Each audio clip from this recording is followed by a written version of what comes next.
It was a great game. Oh, it Well, was, but it was so this, ridiculous. Like, it made. well, imagine pitching Conker's Bad Fur Day. I remember when that came when I rented it, I had no idea what it was. And I'm like, what am I playing? Like, I'm getting drunk and pissing on people. And like, what is this? It was great, though. Man, I just do a podcast on this. I could talk about the games forever.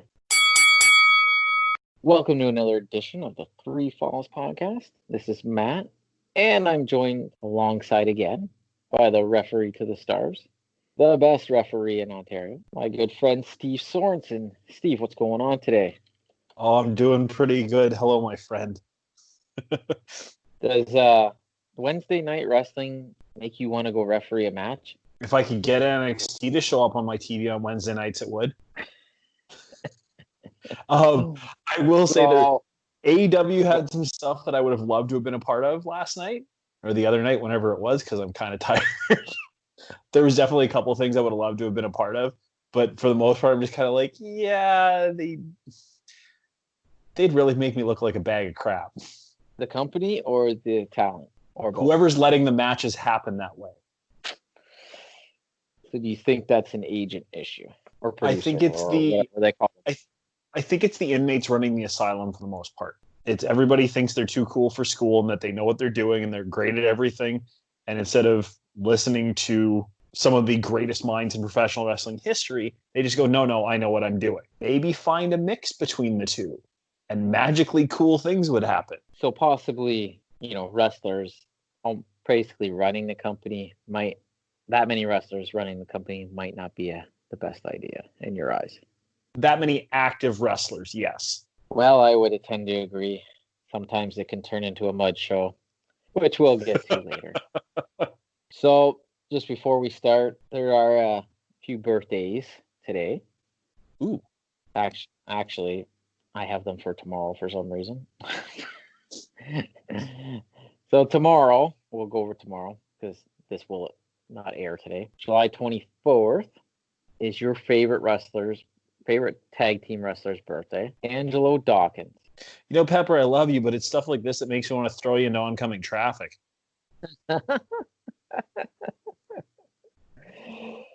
Another notable tomorrow will be Tori Wilson's birthday. I enjoyed Tori a lot in WCW, partly because I was a teenage male. But yes. I think you'd be hard-pressed to find anybody else who gave a better speech for their Hall of Fame induction. Yeah, hers was excellent. She's up there top 5, no question. And it was, I don't want to say I went in with really low expectations. I was just like, okay, she'll probably come out and say thanks and be very, grateful for all the time she had, because she looked like she had a good time in wrestling when she was there. But her speech was just so great. Like, it was a roller coaster up and down of storytelling, and it was so well done. And basically the end of it with her saying basically "fuck you" to her ex-boyfriend was awesome. Yeah, the kid in grade school said Mm-hmm. to put her down. Yeah. I mean, yeah, I think that Hall of Fame was actually underrated. I think that whole Hall of Fame was actually pretty good, and she, you'd think she might get lost in the shuffle with the people on that show, but she did. You're right. She had one of the best speeches on that show. All right. And another birthday for tomorrow. Not a really wrestler, but he did have a pretty notable match in WCW as a celebrity athlete. RoboCop? Tomorrow is no. I wonder when RoboCop's birthday is actually. Tomorrow will be Karl Malone's birthday. So the mailman's birthday is tomorrow. And that both is not lifts my heart up and it brings it down at the same time. So Karl Malone was my favorite basketball player. Well, second favorite throughout the entire time of his career. It was Jeff Hornacek and then him. And I just found out 2 months ago that apparently Karl Malone is one of the biggest pieces of trash on the planet because he abandoned an underage girl that he got pregnant twice with 2 kids. Really? Both his kids went on to play professional sports. One of them went to the WNBA, and I can't remember what the son ended up doing. But magically, he came back into their lives right as they were getting some press in sports. And I'm like, oh, that just feels so wrong. Like, that's not okay. Wow. Yeah. Well, Well, Never meet your bring it heroes, up. kid. Yeah, no, that's tough. That's a tough one. All right. Well, on this prepared podcast, I will do today's birthdays as well. Today is Zack Sabre Jr.'s birthday. For anyone that watches New Japan, you'll know who Zack Sabre Jr. is. I was very lucky that I got to referee him a couple of times. Really? Actually, one of the best matches I've ever been a part of was him versus Brent Banks. Oh man, that would be And excellent. I thought he was going to murder me after the match because it was a flash finish, and I counted 3, and I ring the bell, and he's just staring daggers at me, and I'm like, oh man, did I screw up and count the wrong flash pin? Because it was supposed to be like pin, kick out, pin, kick out, pin, kick out, and like it was the 4th or 5th one, and I made sure 3 times to make sure I knew which one it was. And I'm like, 1, 2, 3, and I counted it, and he's just staring at me. I thought he was going to just murder me right then and there. We get in the back, and I'm like, I literally walked right up to him. I'm like, did I screw up the finish? He's like, no, man, I was just selling how mad I was I lost. Scared the crap out of me. Oh, wow. That's awesome. He's actually a really nice guy, though. Yeah, he any interview I've seen with him, he comes off pretty genuine. It is Pero Aguayo Jr.'s birthday. He was the wrestler that tragically passed away a few years ago in the ring in Mexico. Whenever Taya does indie shows, she always comes out to their theme song from Mexico. It's called, what's it called? Something Del Mal. I can't think of what it's called. It's a pretty good theme, even though I don't speak Spanish. It's actually a pretty cool wrestling theme. Nice. He was a pretty big name in Mexico. Obviously, his dad was a legend in Mexico. Mm-hmm. Tragically passed away. Sonny Siaki's birthday from TNA fame. For anyone who remembers Sonny Siaki. Oh, the Flying Elvis. Oh my God. You know, the very first TNA show, my uncle had satellite at the time. I got to watch the very first show. I have it on VHS somewhere, the original recording. And I remember I don't know if they came out first or second, but I just remember because I was like, oh man, Jerry Lynn and AJ Styles and was it Loki? Who was not Loki? I forget who the other 3 guys in that opening match. It was a 6-man, and I'm like, oh man, this is awesome. And I've seen the. I don't think so. I can't remember who it is, but anyway, so I seen the Elvis guys come out, and I'm like, what is this? And the match was like insane. Like it was actually a really good match, and I'm like, man, because Sonny Siaki, it was it Jimmy Yang? Yep. And can't remember the third one. I can't either. I can't remember either, but I just remember it was the 6-man, and it blew me away. The original TNA was like, it was so different than everything at the time. They brought in a lot of the WCW guys, X Division guys, the cruiserweights, a lot of indie guys that you never got to see because they were just bringing in different people from wherever. So you'd get these random matches that you wouldn't see them anywhere else. So Sonny Siaki had a cool finisher name. It was the Siacalypse. Was it Siacalypse or Siacalypse? Now I can't remember. But it was he was a good talent. He went to WWE, but it didn't pan out for him. But well, I think the birthdays. The one thing I'll always remember about Siaki is the reason that he stopped wrestling. He gave one of his kidneys to a family member. I'm pretty sure it was his brother that needed it. Really? And he was like, no, I'm done wrestling. My brother needs my kidney to live. I'm out. And he walked away. Wow. I've never heard that story. It's a pretty good dude if you ask me. Oh, man, that's a big commitment. Like you're going to, yeah. I don't know. And I want to say it was within like a couple of months of him signing with WWE that he was just like, yeah, sorry guys, I got to go. Wow. So the third guy from the Flying Elvises was Jorge Estrada. Yeah, I should have remembered that. I do feel bad. But I cannot find that third guy for the other team. I know it was Jerry Lynn and AJ Styles, but I can't remember the other person. I'm sure somebody will correct me somewhere. All right. Well, that's the opening. So just some news bits for today. This week was, speaking of birthdays, was Shawn Michaels' birthday. And there was a pretty funny tweet that went out from Dax Harwood from FTR. Dax put out, he tweeted out, it's Shawn Michaels' birthday. Here's a picture of the greatest wrestler to ever lace up a pair of wrestling boots. And it's a picture of Bret Hart.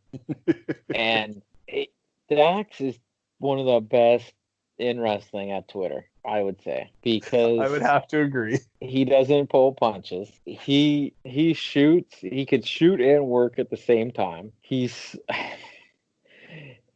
and there is like kind of a little side story on this too. FTR has heat with the Click. I don't know if you know the story or not. No. Oh yeah. So they had told this story. They told it a couple times. They went on Jim Cornette's podcast and had mentioned just their time in WWE. And do Yep. you remember the Raw? I think was it 25th anniversary? What was the one that was in the Manhattan Center? Was Yep. that 25th 25th? anniversary. Yep. Okay. So do you remember what they did on the show? Yeah, they got beat up by DX and by the NWO and by Yes, Finn Balor as well, I believe. that's correct. So they weren't that into doing that, but they did because, they talked a lot about Hunter and NXT and stuff. And even though that they still liked him, that like they asked them if talents lose faith in Triple H when they go to the main roster. He said they didn't lose faith in him, but it's a different scenario on the main roster than is on NXT. Mm-hmm. So they had them do this angle on Raw. So basically, they're getting buried by the over 50 club. And Dax was talking about how when they came to the back, typically you would know this better than I, but if you were in a match or did something, even with a legend, you would, thank them or whatever the case may be. Mm-hmm. They said that all the Click snubbed them, didn't thank them, didn't do anything. They did shake their hand, nothing. The only one that actually approached them and thanked them and said they were a fan of them was X-Pac. He said all the other guys couldn't be bothered even talking to them. And Dax had put that he was so mad he was punching the wall and almost like losing it because these guys basically they bumped for them to give them that pop, and they didn't even take the time to thank them for it. So that was the story as they told it. That's definitely a rough thing to have because I mean there's a mutual respect there. You're doing something to help, put them over. The least you could do is say thanks, right? Yeah. Every match that I've been a part of, most of the time I'm the person who walks through the curtain first to get to the back, unless I have to help carry somebody to the back because I want to make sure that they have. As soon as I know that they're separated enough that they're not going to do anything, I'll walk to the back. So it's usually like whoever loses goes first, then I'll come right behind them. And then whoever won gets their, their 30 seconds in the ring or whatever to put, to get their cheers or their boos. Mm-hmm. The first thing I do is I'll let them talk first. And then after a couple minutes, I'll walk up to them. Hey guys, really appreciate it. Thanks for having me. Was everything okay? Are you guys okay? Make sure they're not like hurt and we didn't notice it kind of deal.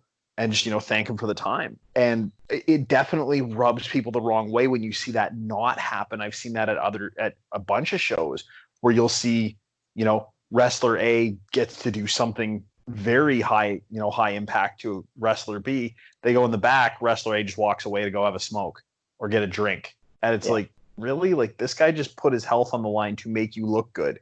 Take 2 seconds. I mean, it's just it's courtesy, right? That's that's been around in wrestling forever. You can't be great without someone else helping you. Exactly. It's just the way it is. And those guys, the Click, should know that. I mean, come on. That's and I'm just quoting their story, but if that's true, that's ridiculous. Yeah. And and then the other thing with that too, FTR loves Bret Hart. They put him over all the time. They had the Hall of Fame incident. Yep. Where Cash decked that fan, which was I couldn't believe when I saw that whole thing break down. That was unreal. But Bret puts them over too because when they left WWE, they put out a statement that Bret texted them, got a hold of them, and said, I'm proud of you for standing up for yourself and doing what's best for you. So I mean, that's how you show respect to past and present. And I'll say this too. The other thing, and I remember this on Cornette's podcast because when they told that story, Cornette said, he said, well, that story doesn't surprise me because those guys aren't in the wrestling business. They're in business for themselves. So you take that however you will. So, but then they put over X-Pac for doing that because I mean, he didn't follow his buddies and went and apparently thanked them for that. So anyway, that was just a story that was told on there. You can't confirm or deny any of that, but that was an interesting thing this week. And there was a lot of debate when Dax posted that about who the greatest wrestler is. And there's a lot of great comments if you go through that thread. A lot. You can tell the age of people by who they think's the best too, because obviously it's a subjective topic. Oh yeah, and it's subjective not just in who the best is based on like the time you grew up in, but what are you considering? Like, what are we rating the best on? Like, what who drew the most money? Who the best technical wrestler is? Who was the best at being able to change with the times? Like, there's so many different Mount Rushmores you can make. Yeah, I mean, yeah, and I had a book. I have a book somewhere. I bought it years and years ago.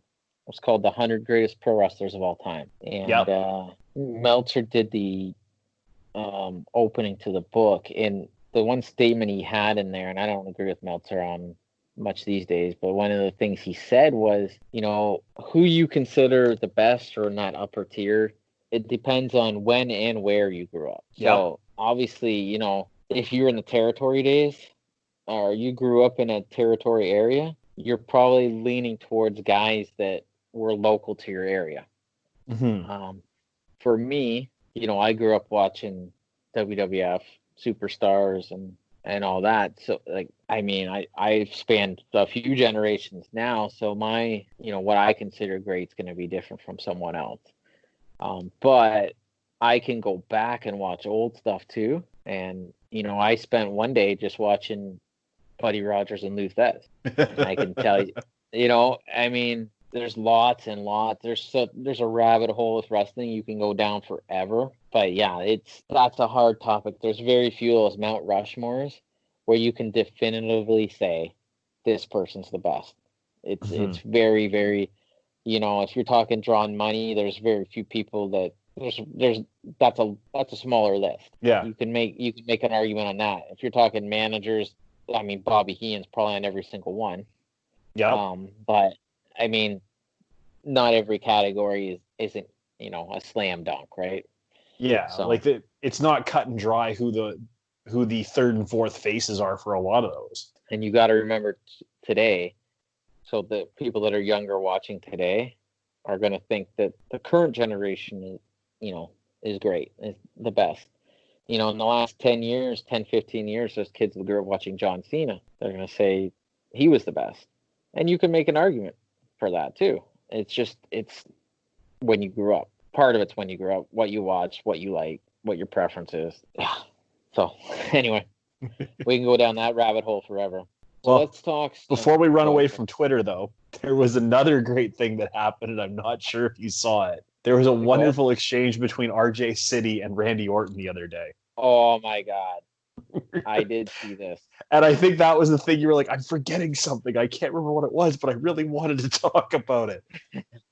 Yes. RJ City is one of the most wonderful characters on the face of the planet. And he is always on point with his stuff. Randy Orton played into it perfectly. I saw a bunch of people like, oh, I can't believe RJ's raking Randy Orton over the coals. And I'm like, look at the way Orton's tweeting about this stuff. He's rolling with it and keeping it going. Like, this was just wonderfully played by both of them. Yeah. And I think Orton is really underrated on social media because he comes off like he doesn't care. That's what makes it funny. But yes, that exchange was just ridiculous. And for as overrated as he is in the ring, and I'm not saying he's bad, but I think people put him up too highly on a pedestal for a lot of the time. And I'm not a big fan of him, mostly because I don't like his promos. But for as much as I'm kind of like hit or miss with him in the ring, him on social media is amazing. Well, I think he falls into that kind of WWE trap that if they let the chains off him, it would be. I mean, he's doing awesome right now as a character. But I think if they let him loose more, like because you could see him on social media the way he is. I think that would. I brought this up. Derek and I were talking about this not too long ago, where it'll never happen. But if Orton was a guy that ended up in like an AEW or something like that, where he can just kind of almost say what he wants, he'd be over like. Oh, I think he'd obliterate the entire roster pretty easily. Yes, there'd only be one or two guys that could probably promo with him, but yeah, he would. I would agree because I don't know how to put it, but he's just different. He's just a different person altogether. He's not. He's one of those guys like, and he had a lot of ups and downs in WWE too. He's not really a corporate guy. He's just his own guy, and you've heard other wrestlers say it too. Like even Mark Henry's the nicest guy there is. Yep. Saying, Randy really pisses me off sometimes, but Randy's Randy. So, but you're right. That exchange was really good, and RJ City, you're right. He's an amazing character. There's times when he's posting stuff where I'm like, I don't know whether I like this guy or don't like him or what, but he's so good at that I remember I did one show where I was on camera that he came out. No, yeah, one show. One show I was on camera. I seen him at another show too, but he came out and I knew who he was. I've seen him online, but I'd never seen him in person. And just the way he walks out, and I don't know how to explain it. He has kind of a presence to him that when he walks out, he's there. You want to throw garbage at him. He has this ability to make you hate him so quickly with just walking out and smirking. Yeah. And, these kind of things on Twitter, which, you know what, that's good for Orton to play along with that because that puts him, RJ City, over. Mm-hmm. Right? Because there's probably a large contingent of people in the U.S. that don't know who he is. Which is a travesty. Yes. So that's, people, you can say what you want about Orton. He didn't have to play into that. He didn't have to do that. And that's good for RJ City because that gets him a lot of attention. So it was cool. No, you're right. That was a pretty funny exchange. Yeah, that was entertaining. Moving on. Let's talk some Slammiversary. Impact. We haven't talked to Impact in a few weeks probably. They had their biggest show of the year. Lots of surprises on the show. So let's start with some of the people that have debuted. They announced the night before that the Good Brothers, Doc Gallows and Carl Anderson, have come on board. What are your thoughts of them joining Impact? I think it was the most logical move for them. I know I said a couple months ago, that I expected them to go to AEW. Yeah. I didn't realize there was heat with AEW because they were supposed to show up on the first night of Dynamite and then re-signed with WWE instead. So I was 100% wrong. I think when you look at what's out there, Impact was the best place for them to go because they will let them go and work with New Japan. And I think that's very smart on Impact's part. If you're going to rebuild that very fractured relationship with New Japan because of the way Okada got treated when he was over there, that's definitely a great first step. It's a race to see who New Japan will work with because I think they got heat with AEW too. So it's good for those guys for sure, and good for Impact. I mean, if you got two guys that, they're essentially going to get two paydays from two different companies. Yeah. And I believe, because I remember before they signed, there was a report about them being able to do their own projects too, wrestling projects, like a promotion. And then they announced that they have I forget what it's called. Did you see it? They filmed a show, almost like a backyard show. Yeah, and they're going to have that on pay-per-view or something at the end of the month. Oh, it's Talking Shop Mania. Yes. That's what it's called. It's going to be on Fight. And they had a lot of people on that. I mean, like when they were showing everyone that was on it, like they even had like Enzo on there. Like they had a lot of people on it. I don't know what that's going to be like. It looks like they were doing the whole Sex Ferguson versus what's his name, Chad Too Bad. They were going to have their blow off match on this show. So no, I think it's good. It's a good fit for those guys. That's a good signing for Impact too, because you're taking an established tag team that was featured pretty heavily on WWE TV, especially with AJ. So they did have a lot of TV exposure. Not that everything they did was great on WWE, but they've been on TV with WWE for I don't know when they showed up there. 2016 probably. Yep. So they got a lot of exposure. It's a good fit for them. Good for those guys. Get the best deal you can. I'd say that for any talent. Get the best deal you can, and if they're going to get 2 deals, hey, more power to you. I kind of love that to me, it's finally a real tag team in the tag team division to work with the North. As much as I've enjoyed the work that the North has put in, there's been no real teams they've been going up against.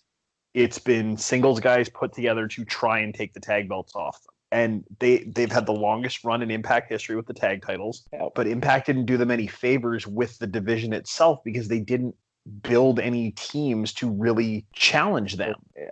Well, that brings us to another debut, a re-debut, was the Motor City Machine Guns, Alex Shelley and Chris Sabin.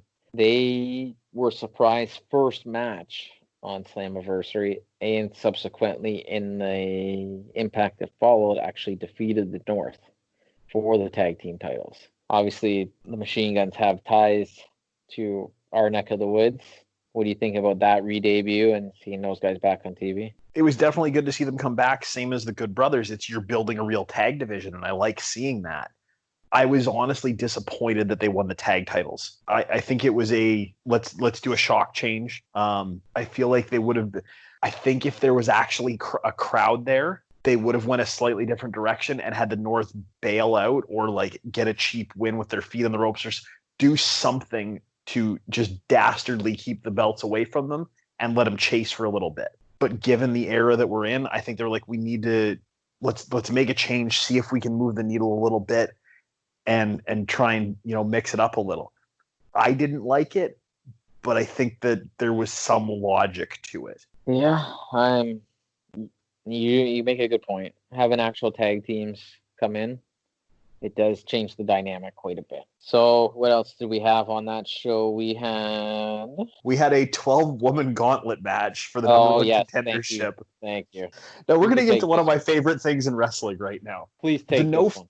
The no fan era has been very difficult to watch for everybody. It just feels wrong. So you got to find ways to make it different, to make things just enjoyable, where it's not just, wow, I'm watching two guys fight each other in this big empty building and it just feels hollow. And then you look at Rosemary, Taya, and Johnny Bravo, and that three of them together has been one of the most entertaining things in a very long time. Bravo himself, I have been enjoying the hell out of. Now, I will readily admit that I love Johnny Bravo, the human being. I'm not going to say that I'm impartial, but I would also say if something was god-awful. And the fact is, he's embraced this character so much and just went for it with everything. The wardrobe, just like playing the manservant and the whole deal, it's been amazing. And watching him play the naive guy that doesn't understand Rosemary's hitting on him has been fucking brilliant. During Slammiversary, him coming out dressed as Taya as the third or fourth entrance lost my damn mind. He then comes out later in the night dressed as Rosemary in the same battle royal. I'm dying. But nothing will top him from Impact on Tuesday night as Rosemary's saying about how they're in a big house all by themselves and, he can have anything he wants. Maybe he just needs a pinch of rosemary. Well, we might need some extra virgin olive oil on that. Heavy on the extra virgin, and just staring at Rosemary. I swear there needs to be a warning up before anything with Bravo because I almost choked on my damn dinner. He has been entertaining for sure. I mean, it's good to see guys like that, get a break in wrestling. As you know, he's been at it for a long, long time. 22 locally. Or 23 years now. Yeah, he's been on Border City shows for as long as I've been attending, and it's amazing when I think back all the years and all the wrestlers I've seen, and then you finally see them catch a break. He has definitely embraced the role he's in. He's been an excellent fit. He started as as Johnny Impact's manager, and then kind Yep. of transition to Taya's, and then this thing with Rosemary. He is showing a lot of range with what he can do on TV. So it is. I mean, it is pretty funny him dressing up as both of them on the show. It is kind of the only thing that people have brought up on the in that battle royal that was kind of it's kind of funny when you think about it. Is he came out as Taya, got eliminated as Taya, and then Taya herself came out, so she was in the match twice. I guess I didn't quite understand that part, but Which you know, technically it's Rosemary was okay. too. Yeah, that's true. There's Yeah, certain things, there's certain times where I'm willing to suspend disbelief. yeah, There's a yeah. lot of times where I'm like, the logic here doesn't make sense. You're not doing math properly here. You're trying to do multiplication and you're doing division. Like it's not making any sense at all. Yeah. But there's certain times where I'm like, just ignore the equation. It's the answer that matters. Oh man, I just want to touch on. So they had the TNA Championship match, Moose defeating Tommy Dreamer. Was that not where? Is it because of Let me put Tommy's it in- shirt? Oh, that shirt was awesome. Moose Tommy sucked busted eggs. out the Moose Sucks Eggs shirts, which was a throwback from what I found out, and I had never known about it, to a was a Dusty Terry Funk Rhodes. shirt where it's Dusty Sucks Eggs. Yep. That's a famous picture. That's a really famous wrestling magazine picture. And obviously both Funk and Dusty are big influences on Tommy. Tommy. I will say this: like Tommy had that promo leading into the pay-per-view about Moose.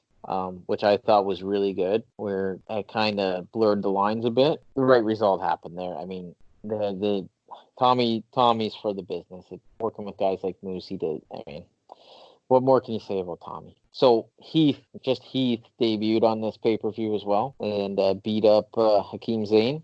He's got an interesting shirt called Free Agent, which is a nod to his time in WWE when he was the only person not drafted to Raw and SmackDown. He had an interesting backstage segment where Scott kicks him out because it's a closed set and he didn't have clearance. Can you fill me in on what happened on Impact with him, or was he on? I remember they invited him to the show, but I don't recall anything that's happened since then. So Rhino on Sunday night or on Saturday night at the pay-per-view literally said, "Hey, don't worry, I'll take care of you. Just be here on Tuesday." Heath shows up on Tuesday. He's not on the list. The guy's like, there was actually a great little moment where he goes, "Well, okay, I don't have a Heath on here. What's your last name?" He's like, "Well, I don't have a last name. Like I had a last name, but I can't use it anymore." So the guy won't let him in. He tries to call Rhino. Rhino's busy talking with Hernandez about their match that they're going to have and doesn't get the phone call. End of the night, you see Jimmy Jacobs leave through the back door and you see a foot stop the door from closing and Heath walks in. Yeah, okay. Interesting. We'll just go through the rest of this. Anything else of note before we get to any other surprises on the show that you wanted to go over? I felt like the tag title match was just, it wasn't there. It was, again, you're throwing two random guys together to try and take on the North, who are an actual team who they can put together a real good match. And you just threw two random guys together. Ken Shamrock is an absolute legend, but he's clearly not there anymore for wrestling. Like he doesn't have, he's 54, I think. 53, 54.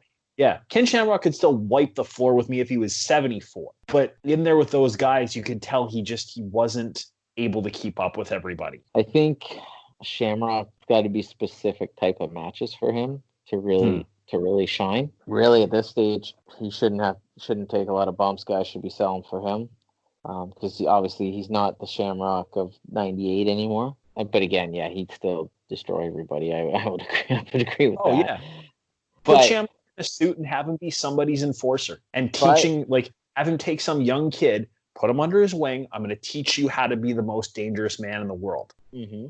And it's just him down there at ringside being the coach that AEW wants Arn to be and wants all of those managers to be. Shamrock could actually do that. He could be that legitimized corner man because he's been that guy for MMA people. So he can play that role really well. And you have him once every 6 months put an ankle lock on somebody. Done. You know, it'd be cool if he did.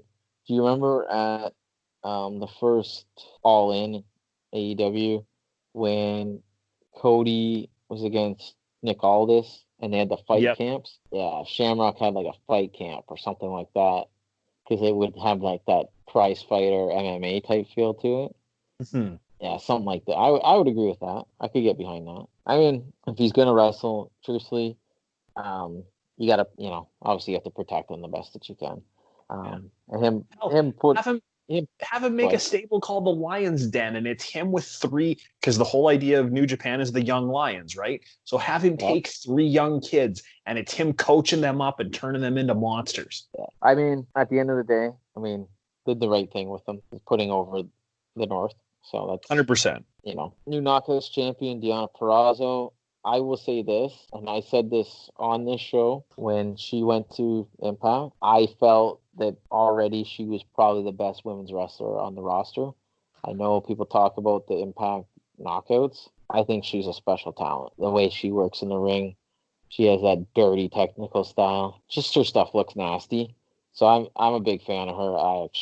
I like all her stuff on Twitter.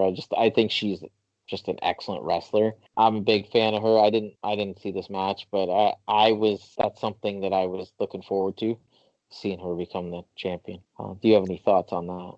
I was a little surprised she won the belt. I thought they had a good match, but it was definitely surprising to me that she won that belt. I mean, it's only her second match in the company, right? So it is a pretty quick rise to the top. Mm-hmm. I mean, she could probably have good matches with most of the talent on that show and elevate some talent along the way. So Mm-hmm. I have a feeling this feud's probably not done though. So I imagine there'll be a rematch down the road between her and Jordan Grace.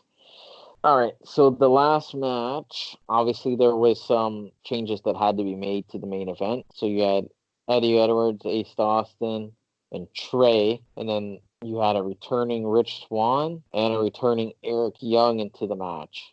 Now, Eric Young, obviously people were hoping he would go back to Impact. He had his biggest success there. Mm-hmm. What do you think of EY coming back and joining this match? I love the look that he came out with, the old school hockey mask with all the paint all over it. Yeah. I think the tagline for him, "World Class Maniac," I thought was a tremendous line. Mm-hmm. I liked Yeah. what they did with him in the match, but I was disappointed he wasn't in it longer. So you wanted more. Mostly because I couldn't have cared less about Eddie Edwards winning the belt. Well, I do want to talk about that in the sense that he's kind of I I mean he's been on the show forever. He's probably a little overexposed on the show, but I think for a constant talent that's on the show, I mean it's fine for now. I don't know where you go with it. I mean everything was kind of thrown in the air with everything that happened with the title. I mean, yeah, I don't know I that think was it a was tough literally one. a case of they were stuck between a rock and a hard place. They didn't really have a backup plan available. Of the people who were already in the match, I would say putting it on him instead of Ace Austin or Trey Miguel made the most sense. I would agree. It just doesn't do it for me. I, I really feel like the actual plan was going to be having Team Canada reunite had things not gone the way they did, and that Oh, yeah, there probably would have been that a Elgin lays down for EY. EY wins the belt. North comes out. The four of them are your new Team Canada. That's what it felt like was going to happen. Yeah. Okay. Yeah, because they were teasing the Team Canada thing on social media, so that does make sense. Yeah, they were teasing on social media and on impacts where they were having, Elgin talking to somebody on the phone. Yeah. It really seemed like it was going to be Eric Young, and then the North had kept talking about wanting to be Team Canada over the last while now. Yeah.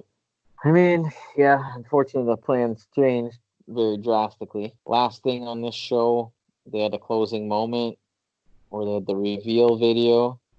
Person that's been drinking the whole promotional for the pay-per-view, and it ended up being EC3. Pretty straightforward. Turns around, it has 3 painted on the wall, and then he smashes his glass against the wall pretty aggressively. Monster look at the end was a good tease for going into Impact. Any thoughts on EC3 coming back to Impact? He punched Moose in the face, so I like him already. There you go. So it looks like he's going in a feud with Moose over the TNA championship. which would make sense because EC3 was pretty aligned to the TNA brand. Kind of like the spin on his character. He looks like angry like all the time. So I mean, it's kind of cool. Like I've seen him do interviews. He doesn't really talk about WWE much. He just basically said that's done. This is now. He's not like burying what happened there. It's just onward and upwards. It looks like he's pretty committed to this. So curious to see what happens with him. He just wants to move forward, and that's a healthy way to look at it. Yeah, I agree because I know the internet's a cool place to dump on promotions and everything. At the end of the day, if you're a talent, probably not a good look. Like if things don't work out for you, because you need places to work. So, but anyway, on that note, there was a picture that came out from Impact with all the talent that got signed. They're standing in front of the Impact logo and they're all giving the finger, which you can take that for what it's worth to the competition. There it is. So they, Impact did a good job. They brought in a lot of people at once, and that's pretty gutsy doing that in this era when obviously everybody's struggling with no fans. So they went all in. No pun intended. They went for it. You know what? It got people talking about them, and that's really what it was meant to do. I don't want to spend a lot of time on this, but we should talk about Extreme Rules. Full disclosure. It was odd and disappointing. That's the best two words I can use to describe it. Full disclosure, did not see the final match, and I know you didn't either. Hey, me too. Yeah, the final two matches actually. The same here. I did intend on watching the title match, but I just haven't got back to it. But we can talk about the pay-per-view. Extreme Rules, obviously, there's one thing I understand they have these gimmick shows where every match has got to have something extra to it. I'm always funny on that because, if you essentially all these matches, a lot of times are hardcore matches or whatever. Yep. It doesn't leave a lot for the matches that are following it. So you burn out pretty quick sometimes on these shows. I did want to mention one thing. I did watch a little bit of the pre-show. I'm not big on Peter Rosenberg, but he had a jacket on that had his initials in like cursive, and it looked just like Bobby Heenan's jacket he used to wear on TV. And the really good pre-show match on the show was Kevin Owens versus Murphy. Yep. I would argue that's one of the best matches on the show. I think, Murphy, Buddy Murphy, whatever you want to call him, that guy's so good. Like, he is so talented. I'm happy he gets screen time, even though I don't like the Messiah stuff. But, him against guys like Owens, those are the kind of matches that you're going to remember. And I remember that match, and that was the pre-show match. I remember that better than a lot of the show. Yep. They went at it. It was really athletic, hard hitting. Owens goes over. What else do you want for a warm up match this show? You have any thoughts on that? I think you really covered it well. Like it was the only match that actually ended up being a really good match. I was disappointed with the rest of the pay-per-view. There was nothing else that stood out, whether it was screwy finishes or just terrible concepts. I was disappointed beyond all reason with this pay-per-view. I was going to say that the criticism on the show is mostly match finishes as you go along in the match. Or in the show. First match was the tag team title, Cesaro and Shinsuke Nakamura versus the New Day. Table match to start the show. These guys did a lot of good work in the match. I mean, you look at the talent in there, how can you really not? Table matches are, I don't know. They seem so like late 90s, 2000s to me now. I don't know.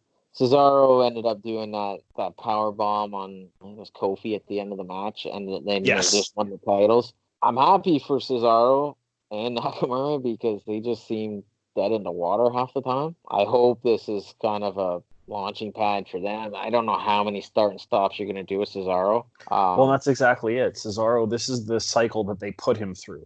It's not anything he's doing wrong, but this is the cycle they put him through.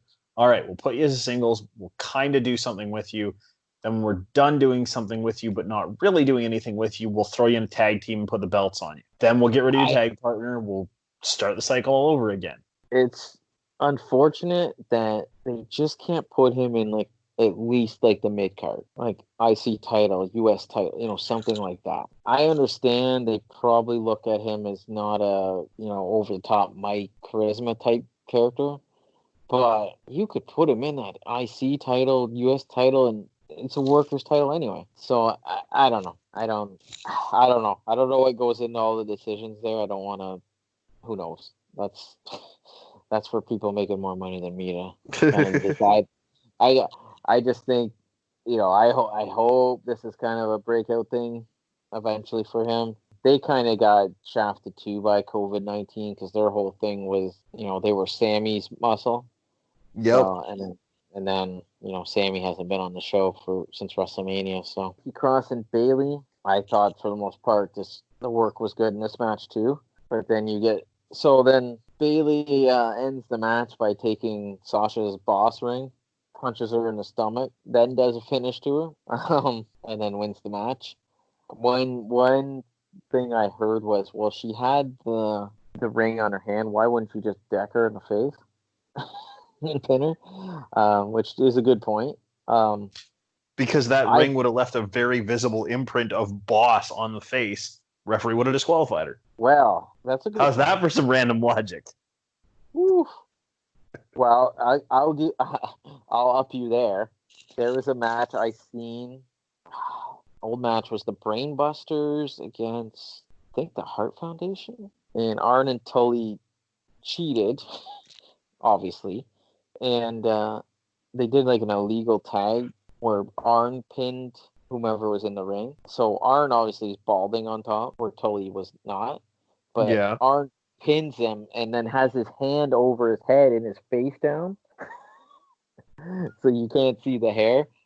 You'd have to see it. It's kind of funny, but there's ways to cheat and get away with it. So yes, you make a good point. The boss ring on the face.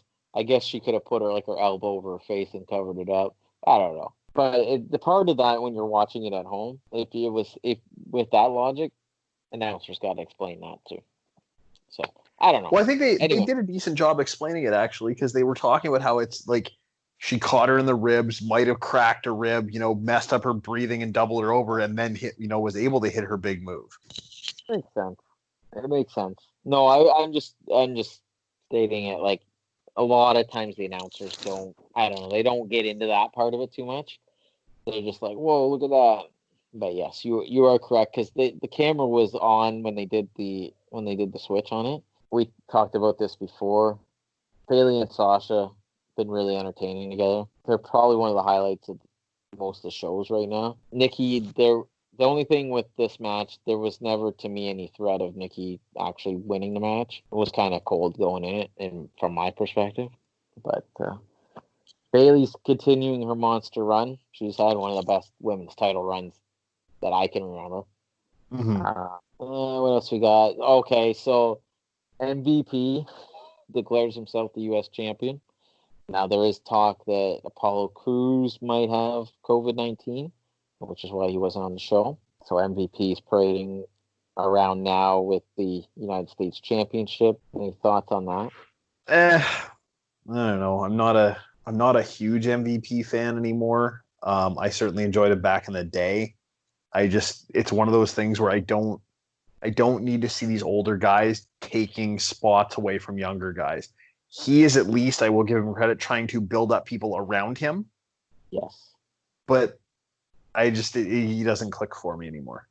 I think that match was probably just designed for Apollo getting a win over a name talent, and then it didn't happen because of mitigating circumstances. I think MVP as a mic guy, that's a good role for him. Mm-hmm. But I don't know. I mean, he was building up Lashley to be like the single star, and now he's the guy that's got to be the U.S. champ. So that I don't know. I do not know. So let's go to everyone's favorite match, the eye for an eye match. before we get into this match, Pung and I previewed this last week. And one thing that I had said, much like the greatest wrestling match of all time, the match taglines I feel are, I think they're more trolling like dirt sheet guys, and getting a lot of reaction out of it, because people are going to say how preposterous it is, but people did want to tune in. There was interest in this because they kept promoting it as someone's going to have their eye extracted. As weird as that is, and as unrealistic as it is, I was interested to see what they would actually do in the match. And they did the absolute least possible with the eyeball part of it. Well, we'll get to that in a second. The two of them worked really hard, though. They had a very good match. I was going to say that the work was really good. Now, the only thing I would say, too, if this is a match where you're going to try to get somebody's eye, I don't know about doing all the wrestling moves. Because this to me should be an ugly, nasty fight. I like the wrestling they did, the work they did, and it would be good on a regular match. But to me, I would have liked to see a little more dirtiness to it. It should have just been a brawl. Yes. And just pulling and tearing at each other in any way they could. Getting all the plunder you can. Just giving her. But yeah, I mean, I don't know. That's my problem with wrestling sometimes. Is you're gonna build like these no DQ matches and whatever else, and it's like, okay, let's do a wrestling spot. Well, if you really are in a blood feud with somebody, screw the wrestling. Screw like the hurricanranas and stuff like that. This like punch, kick, eye rake, groin shots, stretch the guy, whatever. But that's my thing with these matches sometimes. And again, by the time we get to this point in the show, you already had that tables match. So you already had a lot of extracurriculars around the ring. But like you said, the work was really good in this match. They did do teases for the eye throughout the match. Now, the end of the match, I will say this. They never said that the viewers have to see the eye come out. So that's the only way you can actually get out of that without doing like crazy special effects. That being said, there's no other out to this match. So you can make the argument you can make is, why do the match in the first place if you don't have a good out to it? What I understand online, I think they were going to do something else with the match, but they backed out of it. I don't know what that was. I don't know if it was CGI or what they were going to do, but what else do you do with that? Like, I don't know what else you do. I don't know, man. I think the outcome, Seth winning and playing the martyr, that he had to do that is fine, but it was weird. I don't know what else to say on it. You got anything to add to Ray holding his eye in? Or? It was just, what else are you going to do? They booked themselves into a corner like they've done so many times over the last 20 years, but especially the last few months. There was nothing else they could have done, unless you're literally going to set up the shot where Rollins pulls the eye out and he's Ray's got his back to the camera and it's him ripping an eye out and it's like dripping and the whole deal. There's really nothing else you can do. I will say the other thing that is a positive, Samoa Joe on commentary really added some realism to this match and all the matches he's in, because he can actually explain things. He gives you that real feel to a fight. And I think for a match that's really weird, I really liked him on commentary. I think he's a good fit on there. I don't know if he probably wants to wrestle again, but it's a good role for him right now. I think he's very well suited to that role. I think he brings that legitimacy you need for that. I think that's the next stage for him. That's going to be a good fit for him when he's done wrestling. So Sasha versus Asuka. This is another match where I would say the work was really good, but the finish was different. It killed it. It took everything away. It made literally no logical sense. There's at least 4 other refs in the back. She's not a referee. She threatens the timekeeper to get him to ring the bell. That it doesn't make any sense. It's almost just a case of, we give up. We know nobody's really paying attention. They're all playing on their phone. So we're just going to do random things and see if people actually find out about it. Yeah, it's like, we're just going to get through this show. Mm-hmm. That we're gonna try to make as many screwy endings to the matches as we can, just try to generate some interest. In reality, Asuka missed the ref on accident. In theory, that should be a disqualification. Yep.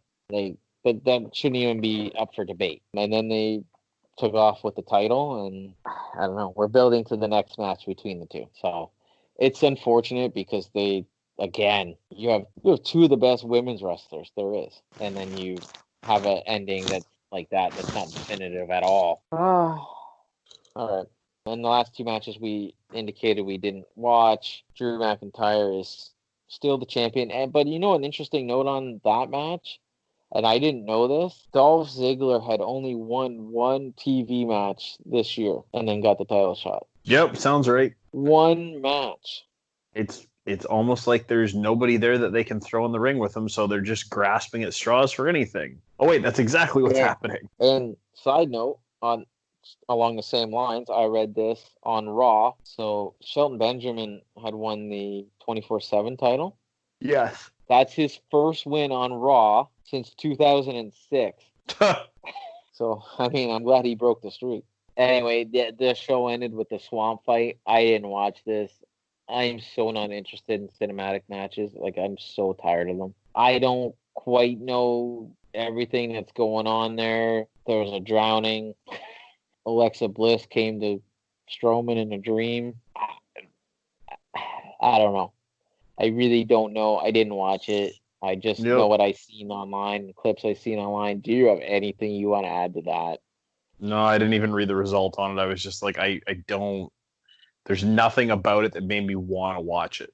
Well, on that note, that was Extreme Rules. The horror show was right, and there's no question about that. Yep. All right, so we're just gonna end on some AEW this week. And I know that that's kind of a bag. We always bag on AEW on here a lot, but we will talk about the show this week because there was some positive. There was some very good stuff. I always try to find some positives on the show.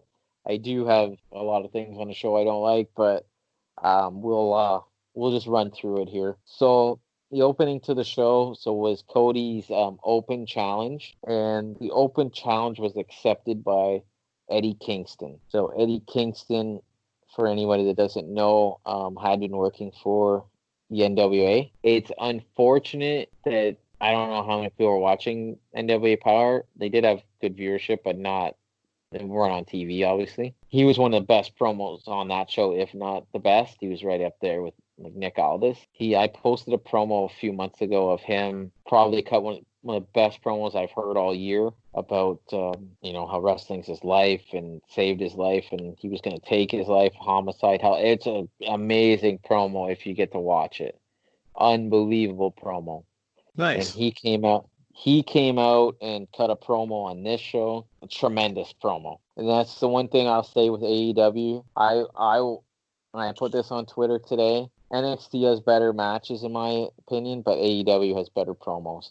Because AEW doesn't have the restrictions on promos that the WWE has. And Eddie Kingston's a guy that he could talk probably for 2 hours on the show if he wanted to. But he came out, cut a tremendous promo about how he's basically tougher than Cody because of where he grew up, how he grew up around junkies, and basically said he was gonna destroy Cody and he'd smack Arn and all this. I mean, it was a tremendous promo.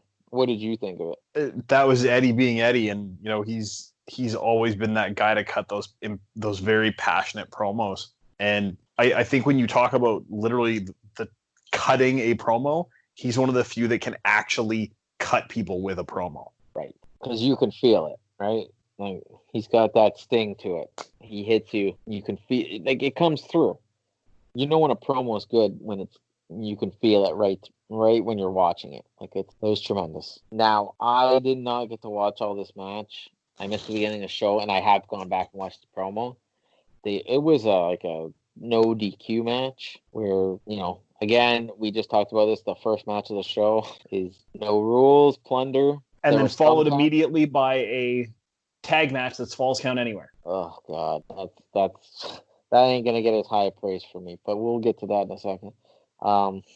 this match, they had obviously about thumbtacks. There's a power bomb and a thumbtack. Anyway, Cody ends up winning the match. I do like the idea of the open challenge, that it's open to anybody, but it does. One thing I will say with the open challenge, it seems like to me it's indie wrestler of the week on most shows, so which is kind of weird when you have the AEW roster that can challenge for it. I think can do these things, but it just seems like it's the shock value each week, which is cool. I don't mind it. I think it's good. I think Eddie Kingston, that was awesome, but it is a little weird to me that you have all these people on the roster that don't get any shot, like they're basically relegated to dark and don't get a match on Dynamite. Anyway, I don't want to criticize it because it was good.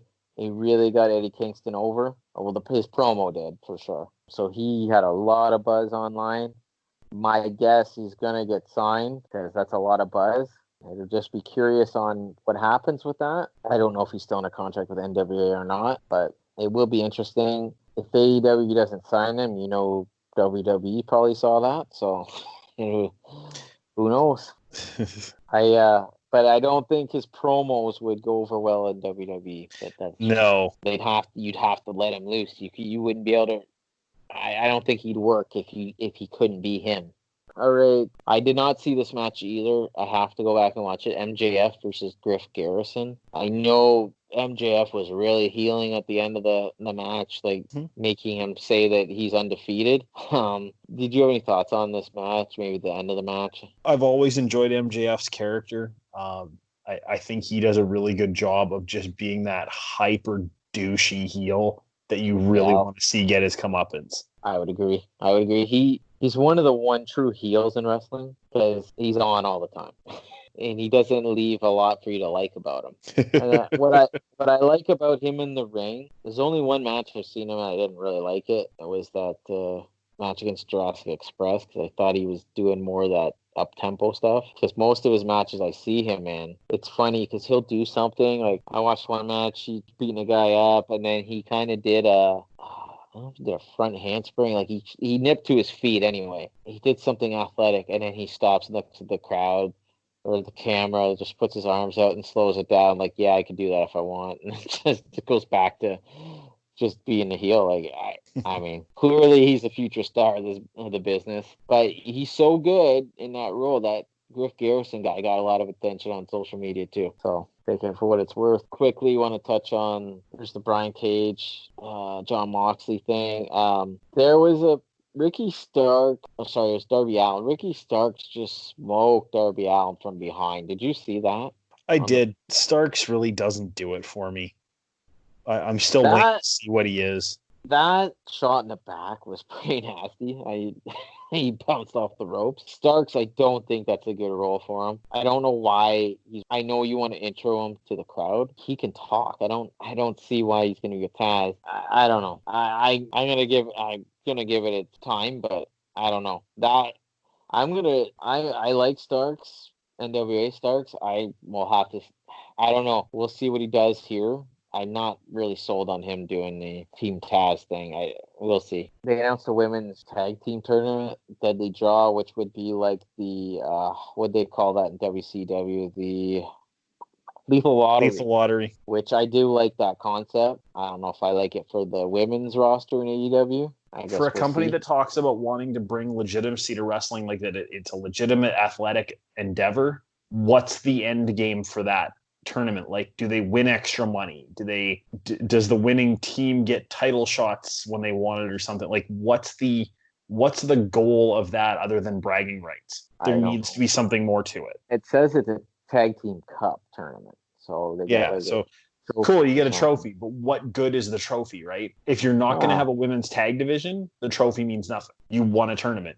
Cool. I won a poker tournament 10 years ago. Nobody remembers that.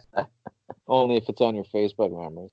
So, I mean, it's AEW. I mean, didn't they have the thing when they crowned the first tag champions, they had a second and third place battle or something like that? Yeah. I mean, everyone got the participation awards. Maybe they'll do that here. Let's go to Falls Count Anywhere, Young Bucks versus the Butcher and the Blade. Why don't you take this one first? I really enjoyed this match overall. I'm very much a big fan of Butcher and Blade. Their whole just their chemistry together as a team feels very legitimate, and I've always enjoyed that. You can really see where Andy complains. He's a very big green dude, and you can actually see he is getting better though. It's not like watching, terrible people like Joey Janela who shouldn't be in a wrestling ring. You actually see Andy improving. Ooh, shots fired. I'm not a fan of Janela either. I do want to talk about him at some point when he has a match, because there's Anyway, we'll hold that one for now. But yeah, the tag match itself I thought was really great. There was one very scary moment where Blade goes to do a flip dive onto one of the Bucks, and it looks like it was supposed to be him flip diving through the table on the outside, and he missed the table. Yes, I did see that too. That terrified me. I wasn't overly into the match. There was some good stuff in it. But this is kind of another one of those things where I don't get why they were starting it in the back. Like, you're not starting in the ring. I know they were going to find them in the back and let's go type thing. But I do find it odd that the referee would start a match in the backstage. That's just me. Although it was funny that they were cutting meat or whatever they were doing. Because I think they killed the whole gimmick of that match though by going, oh well, we're gonna throw a no DQ match on before this. At least space it out if you're gonna do something silly like that. At least space 100%. The damn thing out. And that's what we talked about Dream Rules, because basically you're showing your hand in the first match. Yep. Because I've seen everything. I've seen thumbtacks. You're not going to top thumbtacks. Powerbomb with thumbtacks. I don't care what you do. Especially when every match after that had a powerbomb in it, and it wasn't into thumbtacks, so how is that going to be as impactful? Well, that's the thing. Why? And I don't understand that with wrestling, especially when you have AEW calls them coaches. Would they not be like, okay, let's protect this move and this power bomb to me is one of the that should always be if it's not the finish, it should be devastating move where maybe guy gets his foot on the rope or rolls outside, whatever. But then you do it in every match. Yeah, it's not a kick out move. No, it's an end. Exactly. But and this match for what it was okay. I'll agree with you on the Butcher, because he's not because Butcher's Andy, right? Yeah. Yes. Yeah. Okay. He's late into the business, isn't he? He wasn't. Oh yeah, he only started a few years ago. Yeah, you got to think how many people they've put on AEW that are so green, and they have them on TV doing these long matches. Mm-hmm. But he's doing pretty good for his relatively short time in the business and on TV. That's not easy to do. So and as much credit as he deserves for the work he's put in, it's the guy beside him that's helping him become that better person. I was going to say that. You want to talk about underrated human beings and underrated professional wrestlers? There is nobody more underrated than Pepper Parks. Yeah. To me, he's the Tyson Dukes of America, where you've got someone who can do anything with anyone and make them look great and has never gotten the credit he deserves. Yeah. No, he's been around for a long time, man. And I can't really think of any matches that he was in, that he's ever been in, that aren't watchable. He puts it all out there. But yeah. And he was a part of the best wedding ever in professional wrestling, aside from the match made in heaven, because nothing tops that. Well, no, of course not. You can't beat that moment. That was too perfect. But the wedding party. Yeah, his wedding, that he was supposed to have, the insanity of that entire event was just amazing. And good for him to get on AEW, and they're getting FaceTime, right? And that's the thing on AEW, because there's a lot of people signed that really they're just there and not doing anything. So good for them. Obviously, they tout this tag team division, but to me, all of a sudden, out of nowhere, these guys have been one of the most featured teams on the show. Mm-hmm. So my only thing with this match, and it's not exclusive to AEW, some of the weapons and brawl. The matches go on for so long. I can't buy some of the stuff that everyone's kicking out of on the show, on the match. I can't buy, and then I don't want to keep picking on Young Bucks, but it's they no sell so much stuff that it's like, how can, and then on top of that, it's like, how many times can you kick guys in the face and keep picking them back up, and they keep getting up, keep kicking out? It's just weird to me. But anyway, for what it was fine. And we talked before the show about there's a little Easter egg in the truck. There was a said mud show, which is a Jim Cornette term for outlaw shows and crappy indie shows, which he does refer to stuff the Young Bucks do as mud show. So it was kind of a funny Easter egg.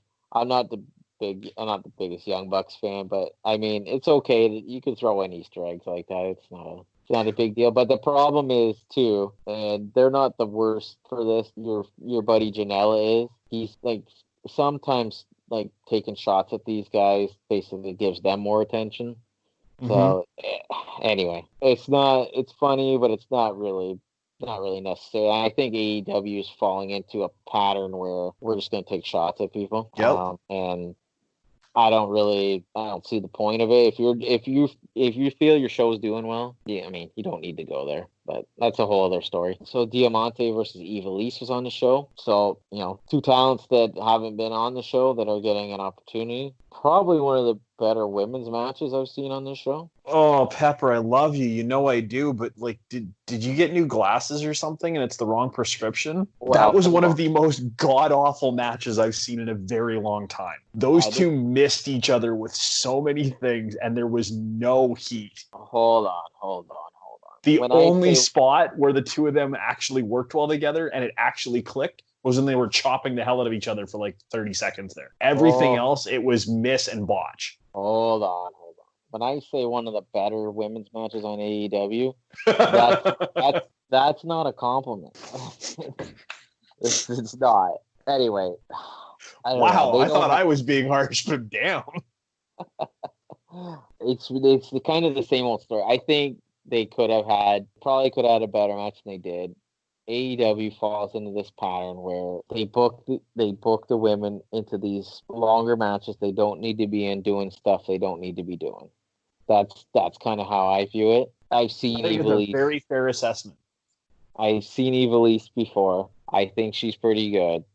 Yep. Diamante, I've seen a little bit, not much, so I can't say too much. I've only ever seen her as a character as part of LAX. That's the stuff I've ever seen her do. Right. So here's the thing. I know Ivelisse can work. I know that for sure. Mm-hmm. But you can, if you're gonna do these matches, you gotta do the funny. I'm gonna say it, but you gotta do kind of the ECW style. You gotta like really showcase what they're actually good at. And I find with the women's wrestlers, they're doing too much. I'll give you a good example. You were putting over Big Swole when you were on the show like a couple months ago. 100%. Yes, I was. Okay. And I will to the day I die. Here's the thing, right? She's a really good athlete, but she gets in. They put her in super long matches where it doesn't look good. Like she needs to go in there and just stomp somebody. In my opinion, because she's good, but she needs time. You have a lot of women like that need time. They need to be working more, and it's hard to just learn on TV as they go along. And you can't put them in these matches that are so long. It exposes them big time, and that's where I have a problem with this. And I'm not knocking these two. It's not that they didn't try. Not that they weren't working hard. It's just for what I've seen with AEW women's matches, there haven't been that many good ones. Can you tell me the best women's match you've seen on AEW? It would have been the first four-way that they did with Penelope Ford, Karashida. I can't remember who the other two were in it, but they did this four-way like 3 different times in the span of 2 months, and the first one that they did was actually really good. Well, we're going back a ways, right? Yeah, we're going back to when there were still fans in the crowd. There hasn't been that many good women's matches, right? That's fair. It needs a lot of work, and I don't want to knock the talent, because I don't think it's all the talent's fault. They're not being set up to succeed. They're being put in situations where they can't help but fail, right? Because they're not able to do what they're asking them to do.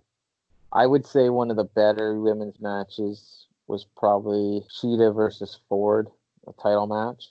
It was a little long, and it didn't need to be as long as it was. But it was a lot smoother than a lot of the other women's matches. but they don't have a lot of women that can do the matches they want them to do. It just Nope, doesn't exactly. make. Anyway, I'm not trying to be hard on them. They tried. It's just it wasn't. I don't know. It wasn't there. We'll go to this 5 versus Hangman Page. I think this match was 5 minutes too long. I think Page should have just destroyed him. He did good stuff in the match. I like Page. I think he's a future star in the company. But I don't know. I'm not big on the Dark Order stuff. I don't know how you feel about it. It's just very awkward to me. Yeah, The it doesn't feel organic. Right. I think the concept of it's good, but the way it's come across for me just isn't doing it. I know they're trying to do the thing with Cabana just to freshen it up, but I think it's been a flop. It's just, I don't know. The concept of it, I liked like the Join Dark Order thing. I thought that was kind of cool with the website, but man, I don't know. Like Brody Lee, I think he's talented, but his promos in Dark Order are just like, I don't know. I find it very boring. I don't. You got any thoughts on any of this? I think it hasn't resonated the way they wanted it to. Yeah, that was, I don't know. I would have liked to seen a better squash match. After the match, they beat down Page and FTR came out and saved him, and then Omega showed up late and it's kind of expanding that storyline. Omega just looks so disinterested when he comes out. I don't even know what to say. He's just, I don't know. It's weird. I like FTR. I don't know.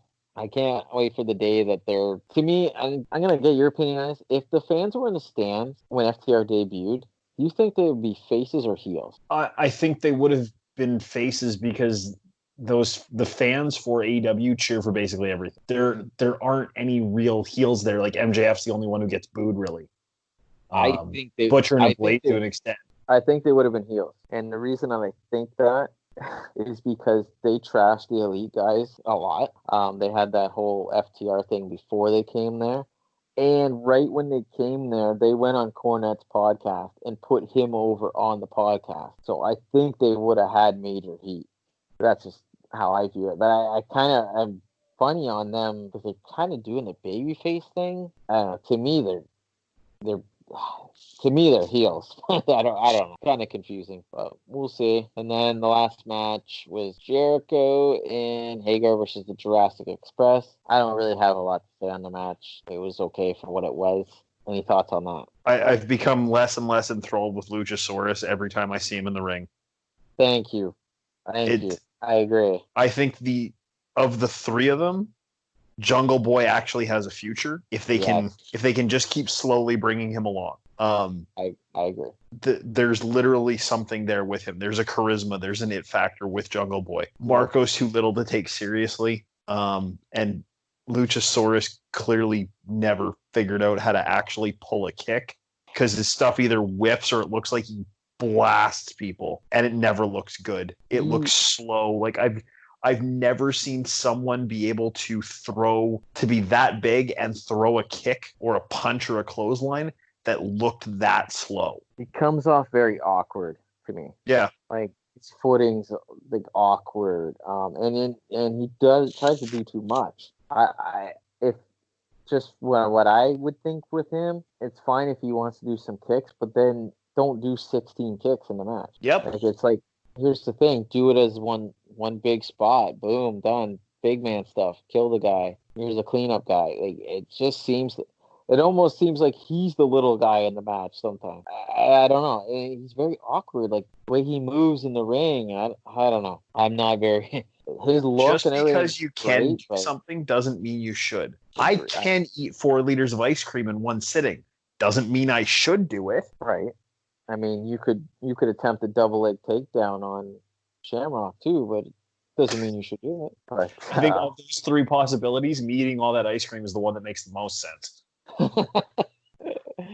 Anyway, after basically what happened at the end of the match, Jericho and Hager won. Serpentico enters the ring, starts helping the Circle beat them down, takes the mask off. It's Sammy Guevara who came back, and then you had kind of a awkward thing with Orange Cassidy and the Best Friends at the end of the show.